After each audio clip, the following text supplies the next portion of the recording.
And now it's time for The Doctor Is In. I'm Jennifer Zeppelin with today's Doctor Is In. Are you a fan of baseball or tennis, or you play either one of those sports? Well, joining me today to kind of help us understand a syndrome called dead arm, which is overuse of a shoulder. Joining me today is Dr. Price Sessoms. He is an orthopedic surgeon with Alabama Orthopedics. So sports medicine, obviously this is one of your specialties. So what is dead arm syndrome? Sure, so really it's anything that leads to discomfort with your activity, whether it's throwing a baseball, whether it's spiking a volleyball. It's discomfort and it leads to either decreased velocity or decrease in your performance. Usually it's because of a very specific type of a rotator cuff tear or labral tear within the shoulder. So you said mostly sports, obviously related type of situation, even volleyball players. Sure. So, I mean, it's extended beyond that. Sure. So swimmers, javelin throwers, really anything that works with overhead athletes.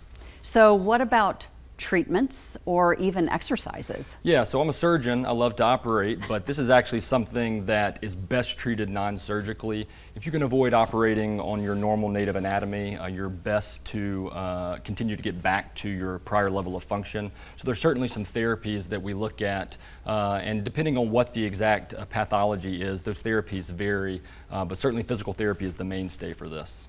So what about the exercise that they may have to go through? How long does something like this take to recover from? Sure, so bear with me. Really what this begins with is actually the follow through. So as you follow through, there's a lot of force going through the shoulder, and there are muscles within the shoulder that are responsible for stopping this force. So really it's the rotator cuff muscles and your deltoid. So normal or good throwing mechanics, as well as strengthening of your rotator cuff muscles so that they can actually stop this force going through the shoulder to prevent further problems, is really important.